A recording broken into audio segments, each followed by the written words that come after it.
Your mind is probably racing right now, replaying a clumsy comment from yesterday or worrying about a meeting next week.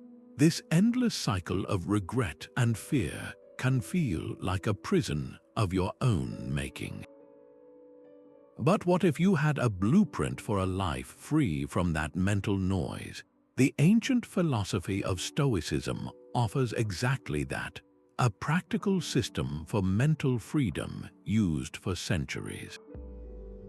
Seneca once observed that we suffer more often in imagination than in reality, tormenting ourselves with fears of things that may never come to pass. In the minutes ahead, you will discover the core Stoic principles that form this unshakable blueprint. We will explore how to anchor your peace in what you can truly control, learn to love your fate, and reclaim the present moment as your only reality. By the end, you will possess a clear, actionable path to live without the weight of regret or the anxiety of the future. What part of your life feels most clouded by worry right now? The very first stone in this Stoic blueprint is the dichotomy of control. This single idea is the foundation upon which all mental peace is built, a clear line drawn in the sand of your mind. It is the practice of separating everything in your life into two distinct categories: what is up to you and what is not. Your own judgments, your intentions, your desires, and the actions you choose to take, these are yours to command. Everything else, from the weather and traffic to your reputation and the actions of other people, lies outside your direct command.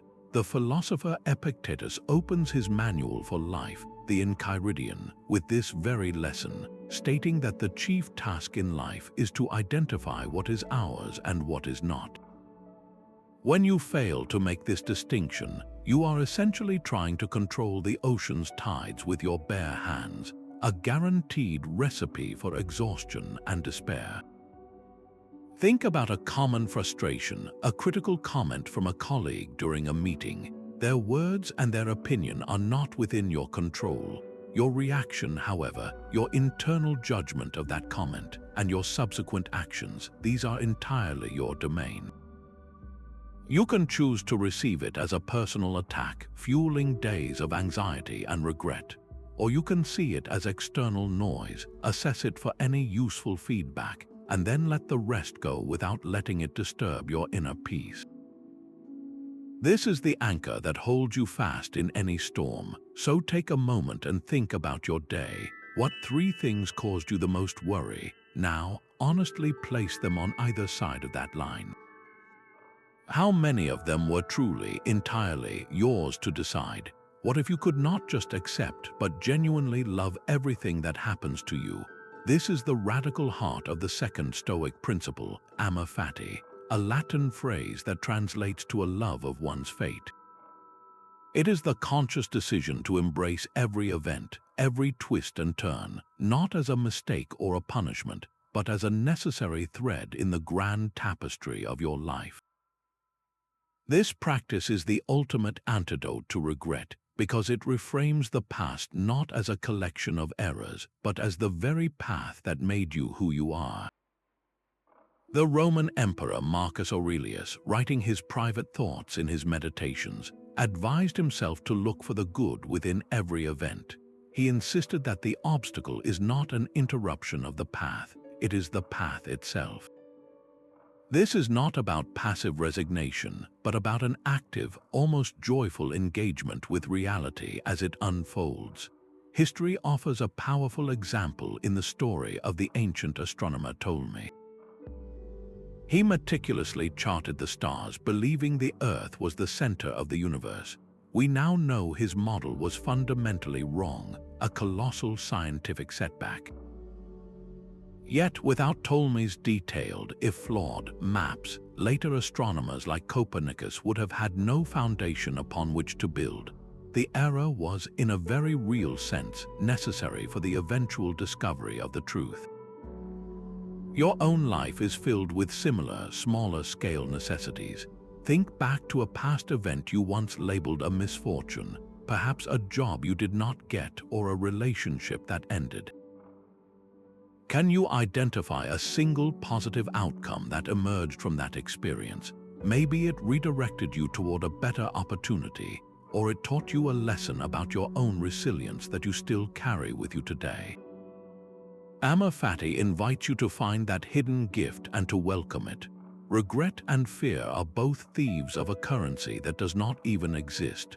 One steals from a past that is already gone, the other from a future that has not yet arrived.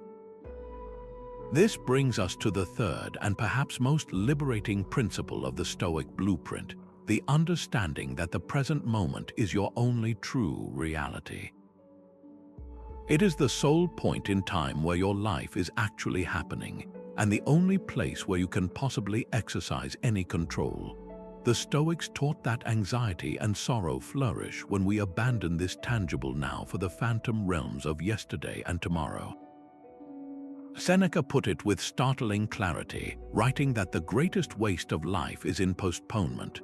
We tell ourselves we will live fully later, once a certain problem is solved or a goal is achieved, but in doing so, we rob ourselves of the only life we are guaranteed, the one happening this very second. The meeting you dread is not happening now. The harsh word you regret saying is not being spoken now. Your power lies exclusively in what you choose to do, think, and feel in this exact breath. A simple way to practice reclaiming this power is to pause for just 60 seconds and do nothing but observe your breathing. Do not try to change it, simply notice the sensation of the air filling your lungs and then leaving them. Your mind will inevitably wander to a memory or a worry, but each time gently guide it back to the anchor of your breath. In that single minute, you are living the Stoic ideal, fully immersed in the only reality you have. How much of your mental energy today was actually spent right here in the present moment, compared to the vast landscapes of the past and future? There is a profound strength in staring directly at what scares you. While the previous principles help you release what you cannot control and embrace what has already happened, this next practice gives you a tool to face what might. The Stoics called this Premeditatio Malorum, the premeditation of evils. Far from being a pessimistic exercise, it is a powerful form of emotional inoculation. You deliberately and calmly rehearse potential setbacks or losses in your mind, not to dwell on them, but to strip them of their power to shock and destabilize you. Seneca advised us to rehearse poverty, loss, and exile in our minds, arguing that the man who has anticipated the coming of troubles takes away their power when they arrive. This is not about expecting the worst to happen, but about ensuring you are never unprepared. Imagine, for a structured example, the possibility of a minor professional rejection, like a proposal being turned down. Instead of vaguely fearing this outcome, you would mentally walk through it. You would visualize receiving the news calmly, acknowledging the disappointment without letting it define your worth, and then immediately considering your next practical step, perhaps revising the proposal or seeking alternative feedback. The event itself loses its terrifying edge because you have already lived through it in the safety of your own mind, and you have seen that you can endure it. So take one small, specific fear you carry about the future. For the next 2 minutes, give yourself permission to deliberately contemplate it with this Stoic mindset. What is the very worst realistic outcome, and having faced it squarely, what single action could you then take to move forward? You may find the fear itself has begun to shrink. Your first, raw reaction to any event is not a command, but merely a suggestion. This is the core of the fifth Stoic principle, cognitive distancing, the vital skill of observing your initial impressions without immediately being swept away by them. Think of an impression as that sudden flash of heat when you receive a critical email, the immediate tightening in your chest during a conflict, or the wave of anxiety about an upcoming challenge. The Stoics called these impressions phantasiae, and they taught that our freedom lies not in stopping them, but in the crucial pause we insert between receiving the impression and giving it our assent. Epictetus, the former slave who became a profound teacher, put it with perfect clarity, reminding us that men are disturbed not by things, but by the views which they take of them. Your power resides entirely in your judgment of the event, not in the event itself. Consider that critical email. The impression arrives instantly, screaming that this is an insult, a personal attack that demands an immediate, sharp reply. Cognitive distancing asks you to step back and observe that impression as if it were a data point on a screen. Is this email truly a catastrophe, or is it simply words on a screen? Does the sender's opinion define your worth? By creating this mental space, you move from being a passenger on a runaway emotional train to being the calm conductor who can decide whether to proceed or apply the brakes. You prevent the kind of impulsive, angry reply that creates real, lasting regret. Think back over the last week. Can you recall a single moment where your initial, gut reaction to a situation turned out to be a complete misreading of what was actually happening? That gap between impression and reality is where your true freedom lies. Your personal anxieties can feel like mountains, but from a distance, they are merely small stones on a vast landscape. Stoicism offers a powerful tool to create that distance, a mental shift known as the view from above. This is the practice of deliberately zooming out from the narrow confines of your immediate worries to see your life from a cosmic perspective. You imagine yourself rising above your current situation, seeing your house, your city, and then the entire earth as a pale blue dot in the immense blackness of space. From this vantage point, the meeting you dread, the awkward conversation you regret, and the financial worry gnawing at you all shrink to their true, insignificant scale. Marcus Aurelius regularly practiced this in his private writings, urging himself to frequently contemplate the whole of time and the entirety of substance. He would remind himself that all the bustling drama of human life, the empires and the famines, the triumphs and the heartbreaks, is just a brief, fleeting point in the endless sweep of the cosmos. Your own life, with all its urgent concerns, is but a single, brief whisper in a roaring hurricane of time. Consider a specific anxiety you have right now, perhaps a fear of an upcoming performance review. Now place that event against the backdrop of the entire span of human civilization, from the first cities on the banks of the Tigris and Euphrates to the sprawling metropolises of today. That one 30-minute conversation becomes a microscopic event, utterly invisible on that grand timeline. This is not meant to make your life feel meaningless, but rather to free you from the self-imposed weight of your problems.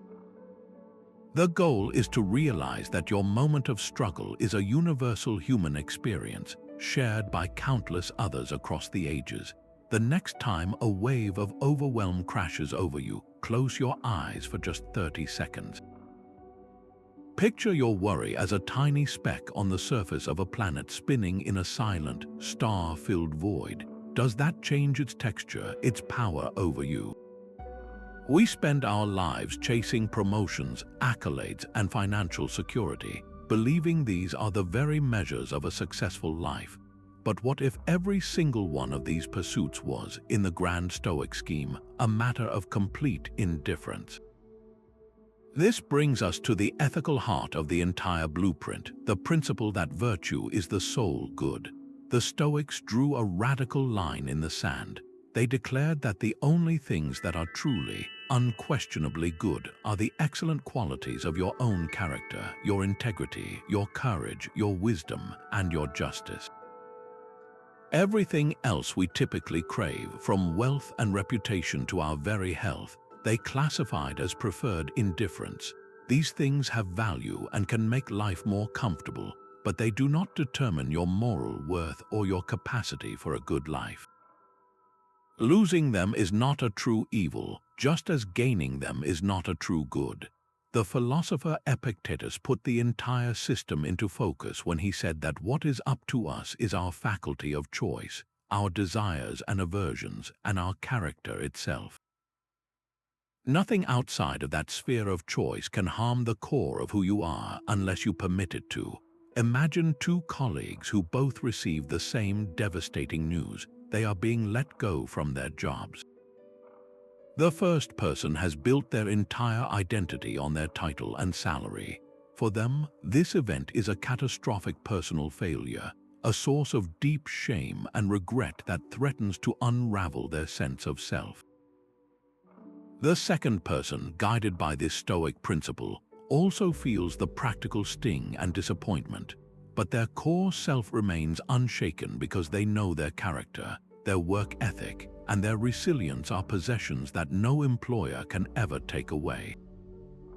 Their worth was never in the job, it was in how they did the job. One is destroyed by the loss of an external, the other is merely inconvenienced. This redefinition of success systematically dismantles the architecture of both fear and regret. You stop fearing the future because you know that no market crash or change in circumstance can rob you of your virtue. You release regret over past failures to acquire certain things because you understand that not getting them did not make you any less of a good person. So here is a question to carry with you for the rest of the day. What one action would you do differently? What difficult conversation would you approach with more courage? Or what temptation would you easily walk away from if you truly believed that your character was the only possession you would ever really have? We often treat death as a distant, unmentionable specter, something to be pushed into the furthest corners of our minds. Yet the Stoics placed this very reality at the center of their daily practice, calling it Memento Mori, a Latin phrase that serves as a stark and powerful reminder that you will die. This is not a morbid fixation, but the ultimate tool to jolt you out of complacency and into a life of purpose. Contemplating your own mortality acts like a sharpening stone for your attention, forcing a ruthless clarity about what truly matters. It dissolves the petty anxieties and procrastination that rob you of your days, because when you are acutely aware that your time is finite, you stop wasting it on things that do not serve your core values. Marcus Aurelius wrote to himself, "You could leave life right now. Let that determine what you do and say and think." He saw death not as a terrifying end, but as a simple, natural part of the same cycle that includes birth and growth, a return of our elements to the earth from which they came. A practical way to integrate this is to treat the end of each day as a kind of mini-death. Before you sleep, take just 2 minutes to review your actions. Ask yourself, if I had not woken up this morning, would I be content with how I spent my final day? Did I act with integrity? Or did I postpone my best intentions for a tomorrow that was never guaranteed? This nightly reflection transforms Memento Mori from a philosophical concept into a daily accountability partner. So let the weight of this question settle for a moment. If you were told with absolute certainty that you had 1 week left to live, what single thing that you have been putting off would suddenly become the most important task in the world? Our culture sells comfort as the ultimate goal, a life free from all hardship and inconvenience, but the Stoics recognized a dangerous trap in this very pursuit. They proposed a counterintuitive discipline known as voluntary discomfort. This is the deliberate and periodic choice to embrace minor hardships, not as a form of self-punishment, but as a form of mental and emotional training. It is the equivalent of a fire drill for your soul, proving to yourself through direct experience that you can endure far more than you believe, thereby draining the fear from potential future difficulties. Seneca championed this idea, advising his friend Lucilius to periodically practice poverty. He suggested setting aside a few days each month to live on the most basic fare, wearing coarse clothes and asking yourself, is this the condition I so feared? By doing so, you discover that the bottom is solid, that your peace of mind does not actually depend on external comforts. The fear of losing those comforts loses its grip on you. You can integrate this into your own life with the simplest of actions.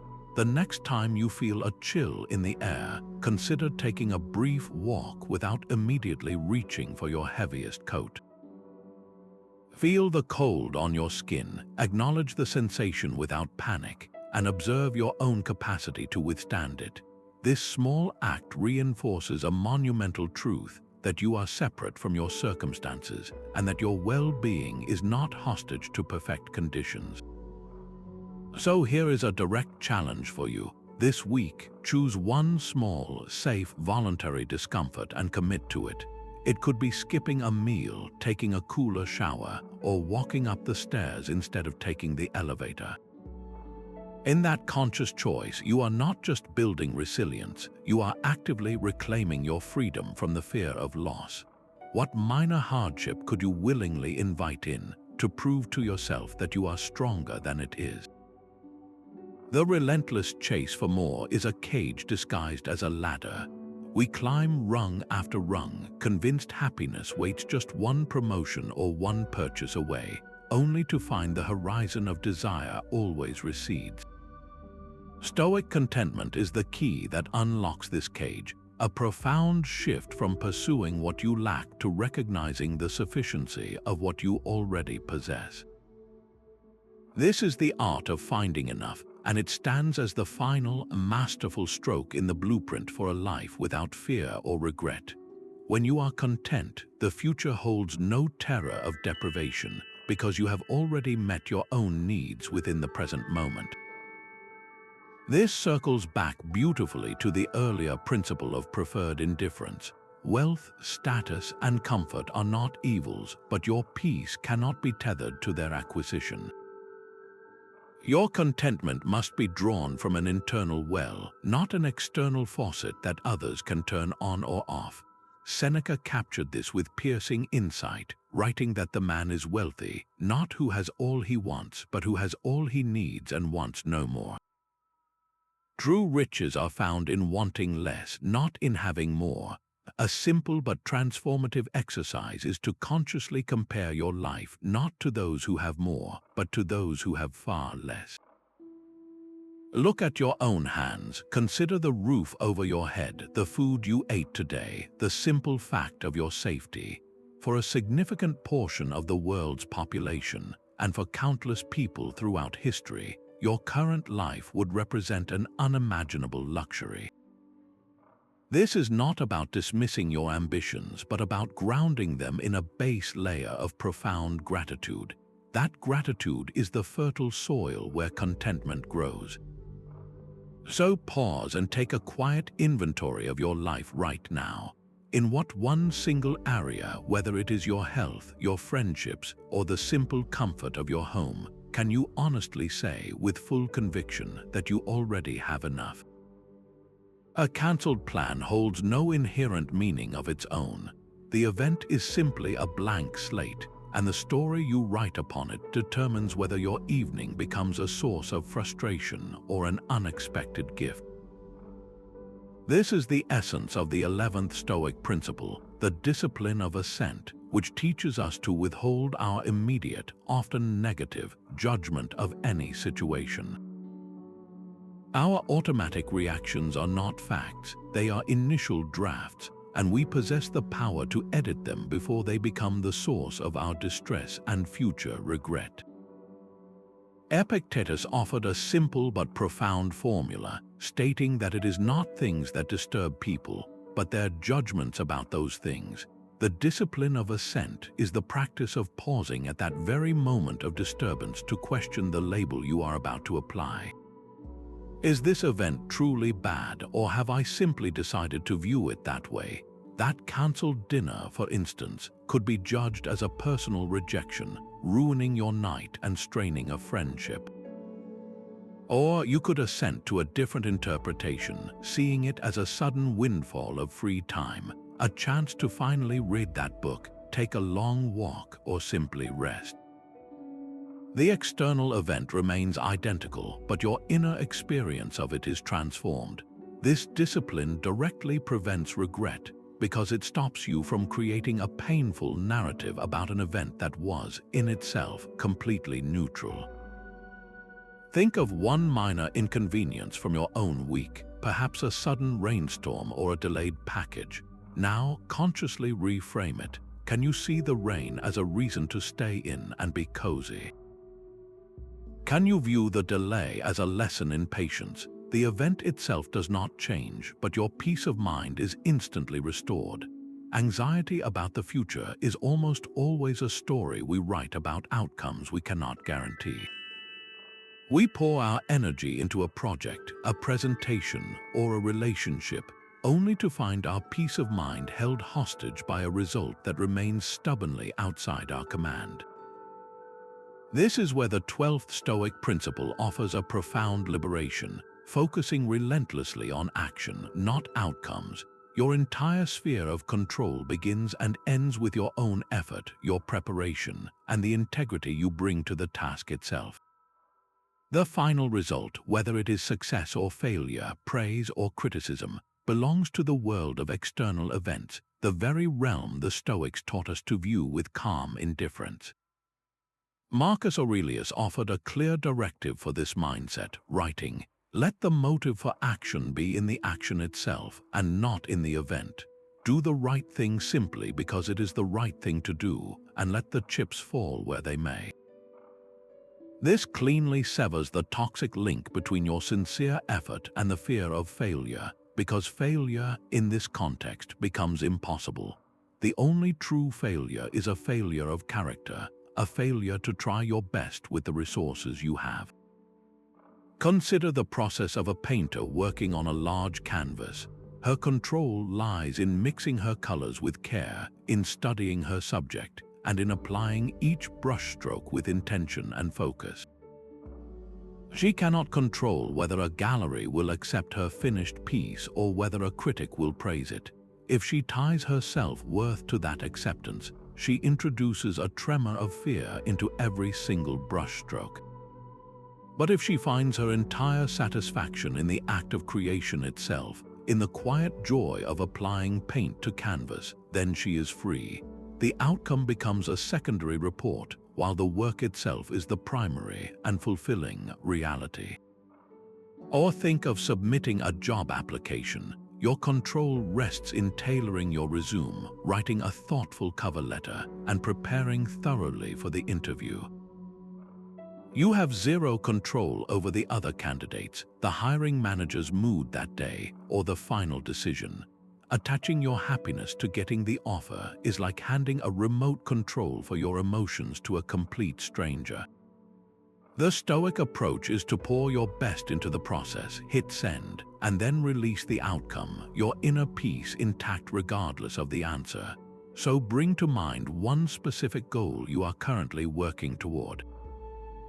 Now, for the next 24 hours, make a conscious pact with yourself to shift your entire mental focus. Do not think about winning or losing, getting it or not getting it. Pour all of your attention into the quality of the very next action you can take. How does it feel to work when the weight of the result has been lifted from your shoulders? Your mind can only truly hold one circle at a time. Picture two concentric rings, one contained entirely within the other. The vast outer ring is your circle of concern, containing everything that captures your attention and stirs your emotions, from global politics and the economy to what your neighbors think of your car. It is a sprawling, noisy, and ultimately exhausting territory. The smaller inner circle is your circle of control, a quiet and powerful space occupied only by your own judgments, your choices, your efforts, and your character. The central task of a peaceful life is to stop pouring your precious mental energy into that outer circle and to contract your focus decisively to the inner one. This is the practical geography of Stoic peace, a direct map for dismantling anxiety about the future. Think of your social media feed or the 24-hour news cycle as a perfect modern representation of that outer circle. It is a fire hose of events you cannot influence, opinions you cannot change, and outcomes you cannot dictate. Every minute spent anxiously scrolling through that feed is a minute stolen from your inner circle, from the actions you could be taking to improve your own life and state of mind. The philosopher Epictetus, who lived under the rule of emperors he could not control, understood this perfectly. He taught that we must make the best use of what is in our power and treat the rest in accordance with its nature. Your power resides exclusively in the small, quiet circle. A powerful way to make this abstract concept tangible is to take a blank piece of paper and physically draw these two circles for yourself. In the large outer circle, list all the things that are currently causing you worry, from a potential recession to a friend's distant behavior. Now, in the smaller inner circle, list only those things you can directly influence through your own will and action today. Your preparation for a meeting is in the inner circle. The boss's final decision is in the outer one. Your commitment to being kind is in the inner circle. How that kindness is received is in the outer one. The moment you complete this exercise, you will see with startling clarity where your energy has been leaking away, and you will know exactly where to redirect it to build an unshakable calm. Regret often whispers of what is missing, but gratitude speaks in a much louder voice about what is already here.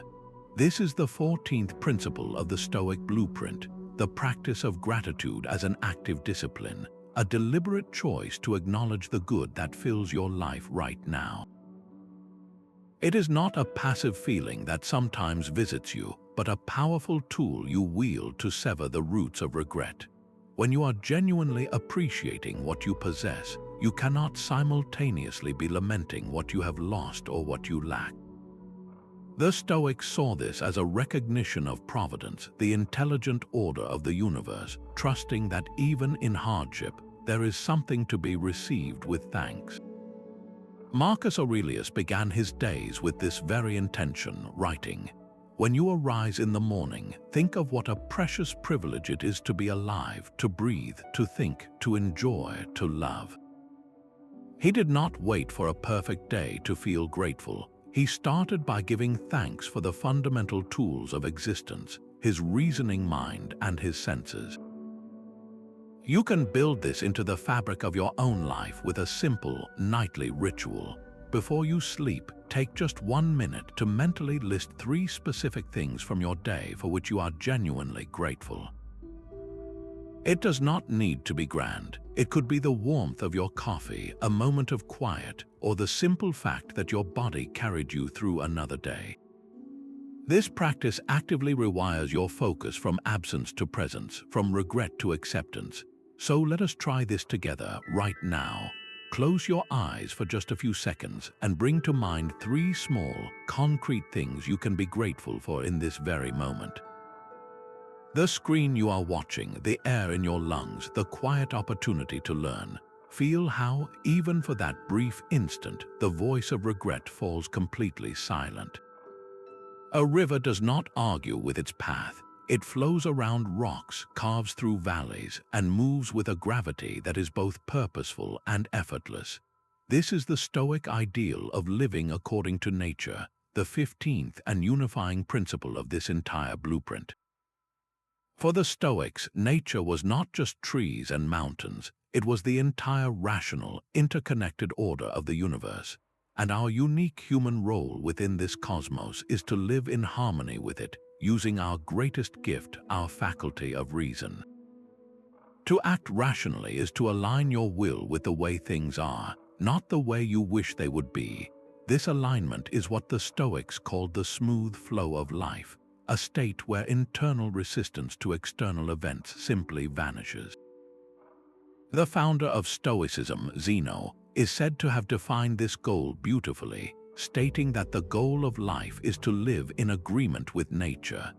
This means making choices that are logical, virtuous, and cooperative with the world around you, rather than choices driven by impulsive passion or a stubborn refusal to accept reality.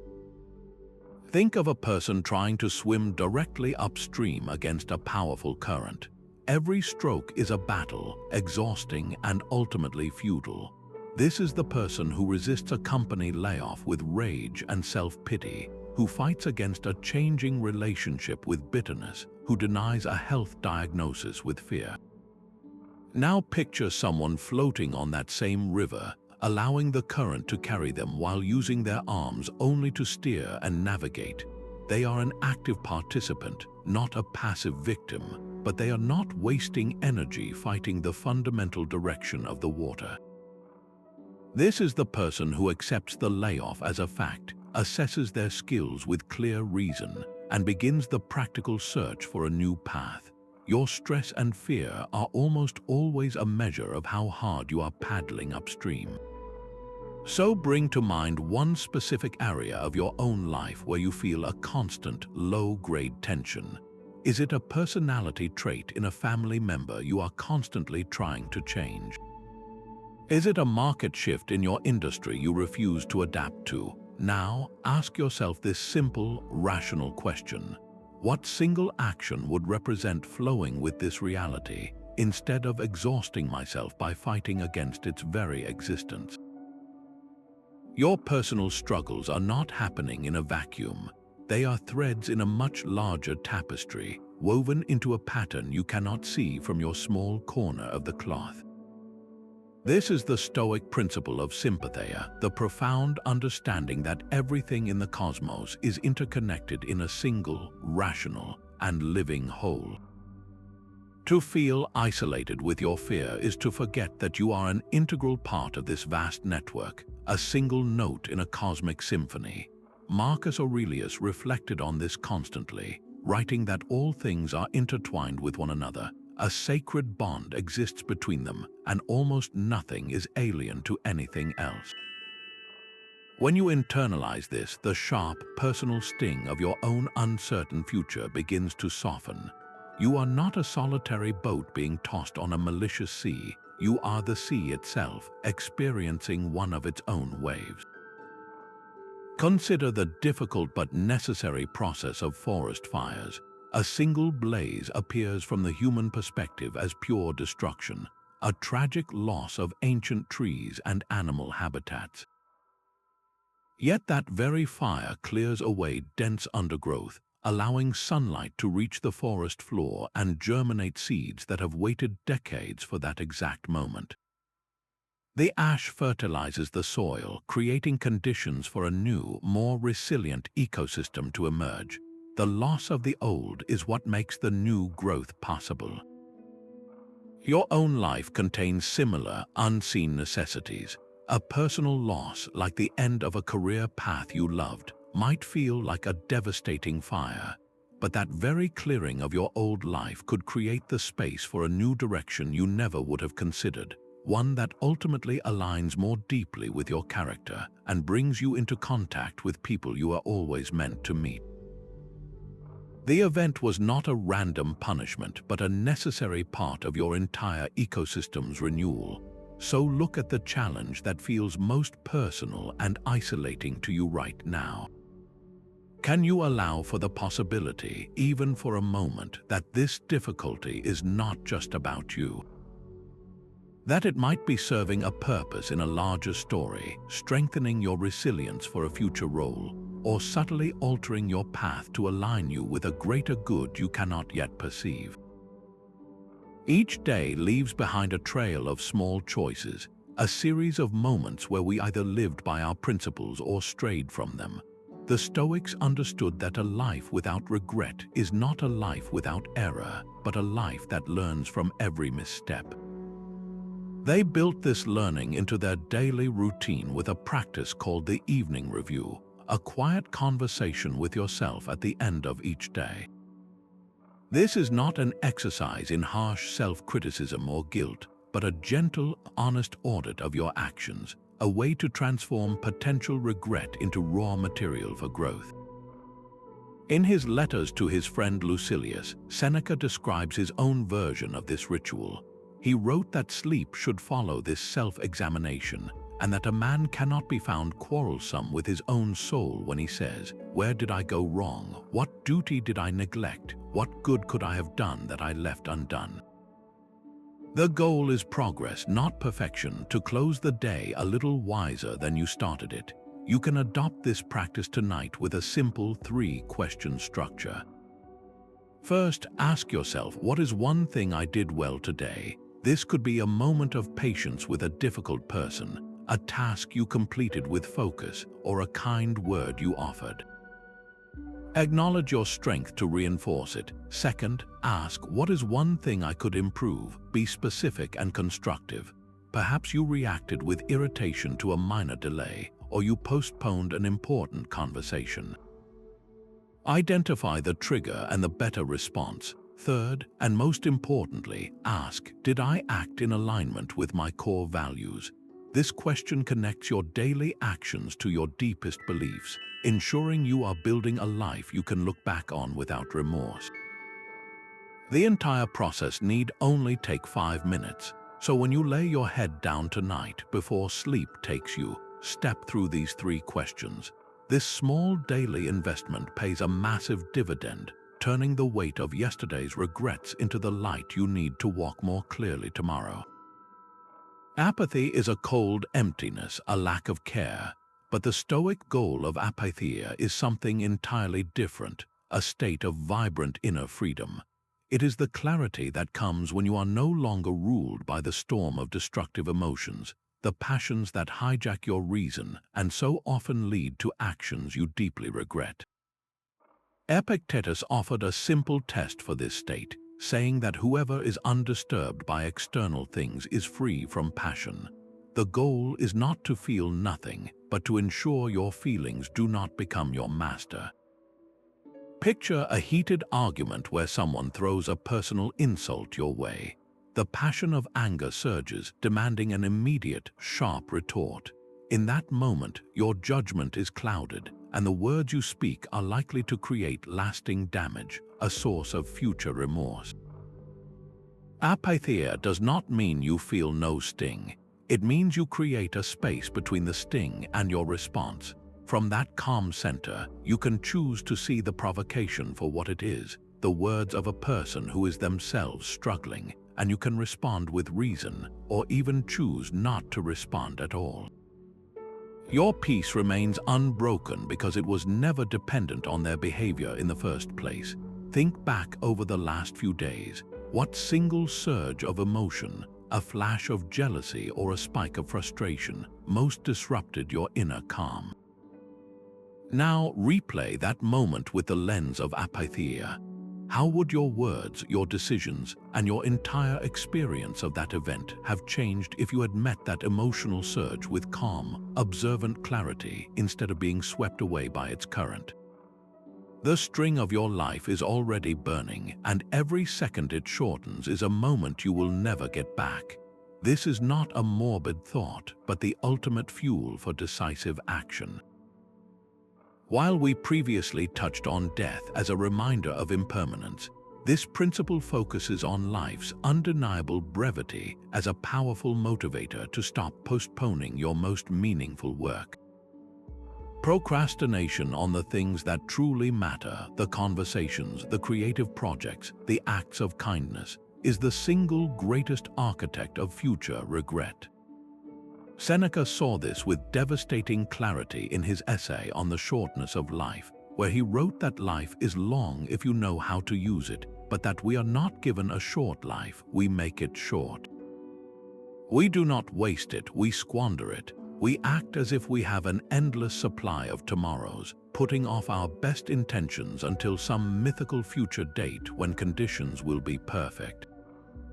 They never are. The finite nature of your time is what gives your actions their weight and their urgency. Think of time not as a long, unspooling thread, but as a string already lit at both ends, burning down relentlessly toward the middle. You cannot stop the combustion, but you can choose what you hold in the flame.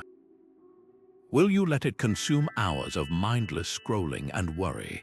Or will you use its fierce light to illuminate the one project, the one difficult conversation, the one act of courage you have been avoiding? That project you have been meaning to start, that apology you have been meaning to make, that skill you have been meaning to learn, these are not items on a distant to-do list. They are the very substance of the life you are currently living. So take one specific thing you have been putting off, something that truly matters to you. Now, what is the absolute smallest, most manageable step you could take toward it today? Not tomorrow, not next week, but in the next 24 hours. It does not need to be the whole journey, just the first single, definitive step. That one small action, taken with the awareness that your string is burning, is how you trade a future filled with regret for a present rich with purpose. The anchor of your past is a weight you can choose to drop. The 20th and final principle of this Stoic blueprint is the complete acceptance of the unchangeable past. Every single event that has already happened is now a fixed part of history, carved in stone and utterly beyond your control. The Stoic stance is not to deny these events or to fight them with resentment, but to meet them with a calm, unresisting acknowledgement. Your history is not a prison meant to hold you, but a training ground that forged the strength you carry today. Marcus Aurelius counseled himself with this unshakable logic, writing that the past is gone and the future is uncertain. The present is all you have, so direct your life to that. To cling to a past mistake is like a sailor trying to steer his ship by staring only at the wake it leaves behind. That churning water shows the path you have traveled, but it holds no power to change your course. Your hands must remain on the wheel of the present moment, navigating by what is ahead, not by what is already fading behind you. Think of one specific regret you have been carrying, a choice you wish you could undo. For the next minute, give yourself permission to mentally file that event away in a drawer labeled closed. Acknowledge the lesson it taught you, then consciously decide that its power to cause you pain has ended. Does the weight of that chapter feel lighter when you accept that its final sentence has already been written? A perfectly wise person who never feels fear or regret is a beautiful myth. The Stoics called this ideal the sage, a figure who embodies flawless reason and virtue in every single moment. But here is the most liberating part of the entire blueprint. You are not meant to become this sage. This ideal is not a finish line you are supposed to cross, but a fixed star you navigate by. The entire purpose is in the striving itself, in the continuous effort to sail closer to that guiding light, even knowing you will never actually reach it. This reframes the entire practice from a test you can fail into a journey where every step has value. Seneca captured this spirit perfectly when he wrote that even if we cannot attain wisdom, we can still become wiser, and that the very attempt to be better is a worthy endeavor. Think of the North Star. For centuries, sailors used its fixed position in the night sky to chart their course across trackless oceans. They were not trying to sail to the star itself, an impossible goal. They used its constant presence to ensure they were heading in the right direction. The Stoic sage is your North Star. When you feel the heat of anger or the chill of anxiety, you do not beat yourself up for failing to be a perfect, unfeeling statue. You simply look up, reorient yourself toward the virtue of patience or courage, and adjust your course accordingly. The guilt of not being good enough at philosophy melts away when you realize the goal was never perfection, but persistent, gentle correction. So bring to mind one area of your life where you pressure yourself to be perfect, perhaps in your work, your parenting, or your practice of these very principles. What would shift for you today if you released the demand for a flawless performance and focused only on making a slight 1% better adjustment, steering just a little closer to your star? Every craving and every fear you feel is a choice in disguise. This is the discipline of desire and aversion, the master practice of directing your deepest wants and fears only toward what you truly command. Your job is not to eliminate desire itself, but to train it, to align your wants exclusively with the development of your own character and your aversions solely to the corruption of it. When you desire only what is virtuous and within your control, and you are repelled only by vice, you systematically pull the very roots of fear and regret from the soil of your mind. Epictetus begins his entire handbook for life with this exact lesson. He states that freedom is secured not by fulfilling your desires, but by controlling them. The man who longs for what is not in his power is a slave, while the man whose wants are aligned only with his own choices is truly free. Consider the modern desire for a promotion. If you crave the title, the salary, and the recognition, you have chained your happiness to a decision made by other people in a boardroom you are not in. You will inevitably experience anxiety before the decision and potentially bitter regret if the answer is no. But if you redirect that desire, if you instead passionately want to perform your job with excellence, integrity, and focused effort, then you have placed your happiness entirely within your own hands. You can achieve your desire every single day, regardless of the eventual outcome. The promotion becomes a preferred indifferent, a welcome bonus rather than the source of your worth. So look closely at one strong desire you are holding right now. Is it for an external reward, a specific outcome, or the approval of another person? Or is it for an internal quality, like acting with courage, learning a new skill, or expressing kindness? The answer reveals whether you are building your own cage or forging the key to your freedom. The cosmos operates not on chaos, but on a vast, intelligent order the Stoics called the Logos. This universal law is the rational principle weaving through every event, from the orbit of planets to the unfolding of your own life. Your deepest sense of purpose is not found in rebelling against this current, but in discovering your unique part to play within its grand design. Marcus Aurelius constantly returned to this idea, reminding himself that you must stand straight, not be held straight. Your job is to actively fulfill the role assigned to you by the nature of the whole. Think of yourself as an actor who has just walked onto a vast stage. You did not write the script, you did not choose the other characters, and you have no control over the plot twists.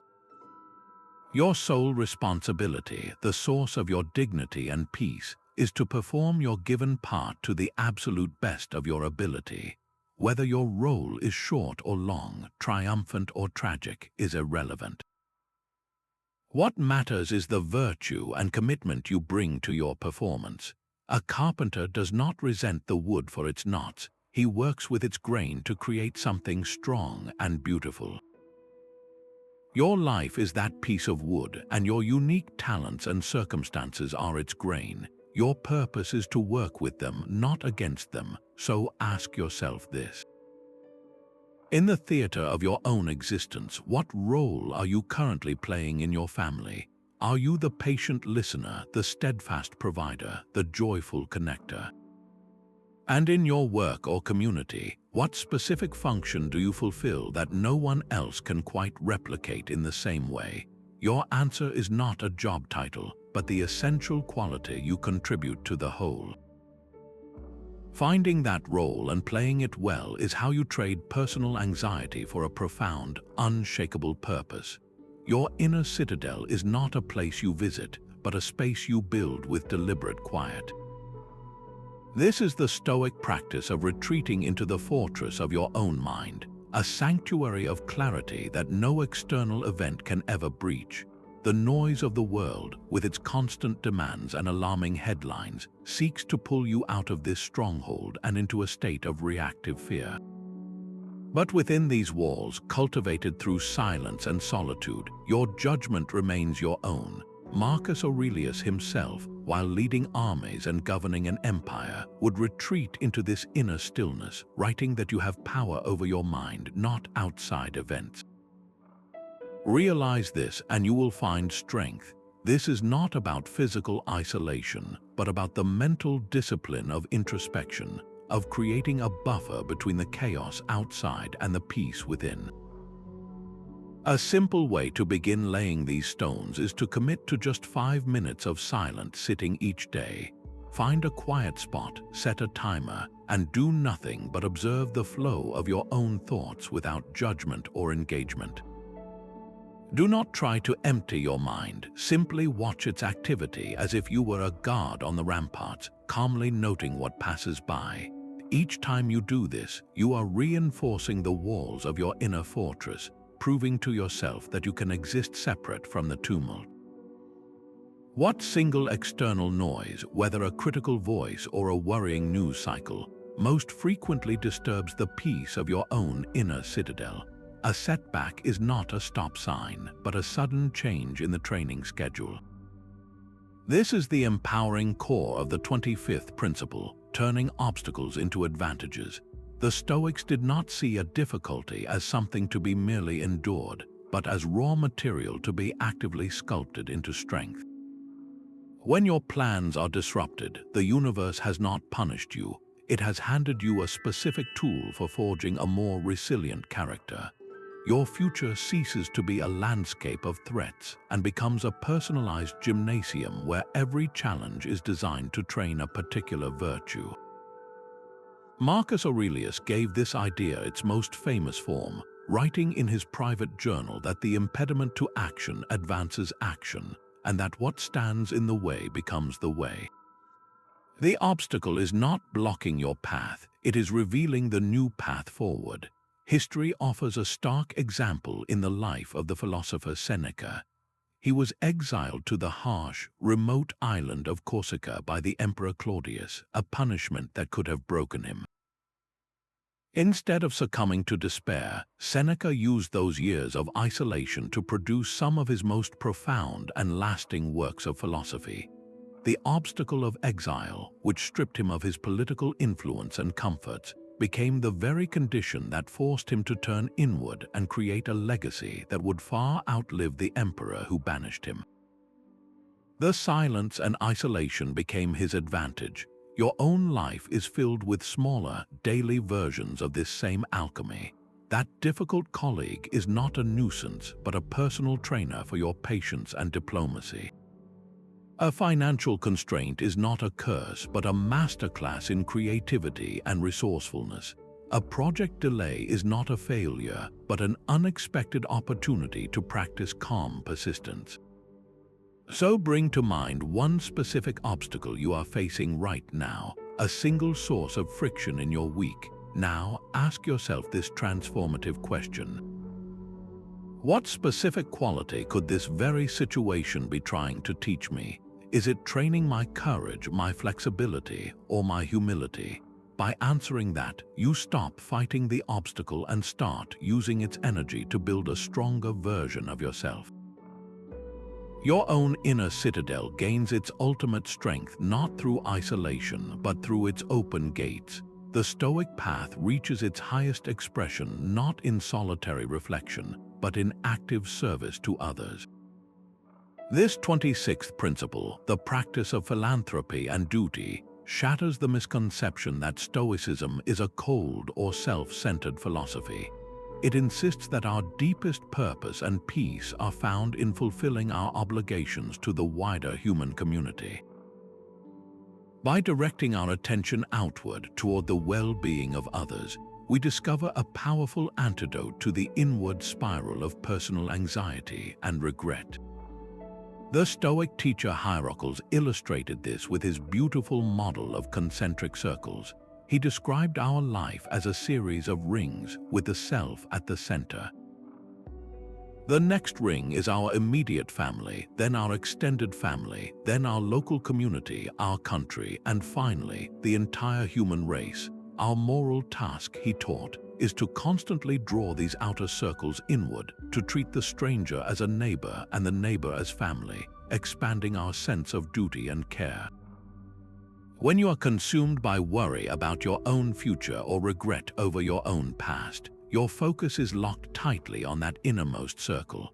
But the moment you choose to help a colleague with a difficult task, or listen patiently to a friend in distress, or even perform a small kindness for a stranger, you are actively pulling an outer circle closer. In that act, your personal troubles are not magically solved, but they are placed into a larger, more meaningful context. Your own worries shrink because your world has grown larger. Helping someone else cross the street does not dry up the puddle you are standing in, but it gives you a reason to stop staring at your own wet feet. The act of giving your focus to another person's need provides a profound relief from the exhausting work of managing your own internal drama. So here is a direct and simple invitation. Before this day ends, perform one small, anonymous act of kindness. It could be paying for the coffee of the person behind you in line, leaving an encouraging note for a coworker to find, or simply offering a genuine, unexpected compliment. Do it without any expectation of thanks or recognition. In that quiet moment of giving, notice the subtle shift within yourself. Does the weight of your own regret or fear feel quite as heavy when your energy is channeled into the simple, virtuous act of making another person's day just a little bit better? This blueprint is not a relic for dusty shelves, but a living system for building mental freedom, one deliberate choice at a time. We have walked through its core chambers, from the foundational line between what is ours to command and what is not, to the radical acceptance of our fate and the relentless focus on the present moment. We have seen how virtue alone is the true measure of a life well lived, and how contemplating our own end can ignite a life of urgent purpose. Each principle interlocks to form a single, unshakable path away from the twin tyrants of regret and fear. The philosopher Epictetus offered the ultimate key to this freedom when he declared that it is the right to live as we wish. He then immediately revealed the secret, explaining that this right is secured not by changing the world, but by aligning our wishes with nature itself, by wanting events to happen not as we personally desire, but as they do happen. Your empowerment lies in that profound realignment, when your deepest desires are for your own courage, your own integrity, and your own reasoned response to reality exactly as it is. You become truly unstoppable and truly free. The entire world can change around you, but your peace remains because it was built on the one thing no external force can ever take from you: your character. If one idea from this journey resonated with you, share it in the comments below. Let us know which principle you will carry into your week. And if you are ready to build more of this unshakable calm, subscribe for more practical wisdom. Your path to a life without regret or fear begins with your very next choice.